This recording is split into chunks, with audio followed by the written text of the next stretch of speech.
I think it is more ambitious than expected. I think a lot of the points mooted by the Treasury in the weeks up to the budget was that there was a real fear around inflation, about interest rates on debt. And actually, I was preparing to go out and talk about how this wasn't the case. But actually, it seems that the Chancellor agreed with me, and he has in fact increased spending over the years because he knows that the cost of borrowing is coming right down. So it was more ambitious than expected. But I still think it's got some big gaps. I mean, actually, the overall amount of spending is still far short of what we're seeing other countries do. So, for example, in the US, where they've closed their long-term scarring, the long-term hit to living standards from COVID, in order for us to have done that in the UK, we'd have had to have spent about 90 billion extra over the next couple of years, whereas Sunak's spent about 25 billion a year extra. And then I think there are also big gaps on climate and on living standards as well, where the Chancellor was conspicuously quiet or was more limited in his response.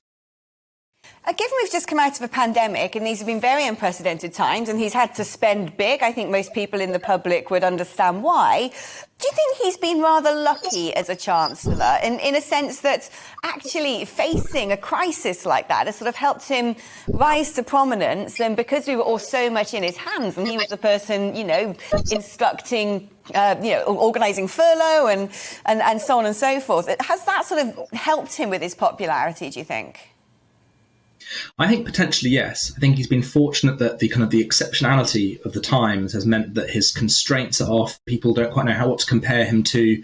No one has seen a Chancellor respond to a pandemic before, and so you've got very little to compare that to, little to kind of criticise, and always a lot of the benefit of the doubt. I think also one of Sunak's strengths would appear to be quite innovative, but also risk-taking policy, like furlough, like Eat Out to Help Out. And that, I think, has been a good thing for the moment. That's helped him because he has been willing to roll the dice.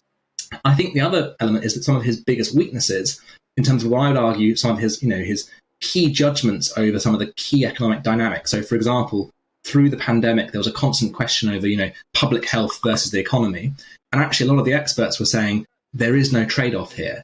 Unless you get the pandemic under control, the economy won't succeed either. And Sunak was one of the voices in government, so we're told, actually really pushing for that trade-off and, arguing against lockdowns. But that hasn't really cut through to the public. It may well be that from a political point of view, he is partly culpable for some of the government's mistakes with the pandemic, but he hasn't taken political responsibility for that. And perhaps that's been fortunate as well.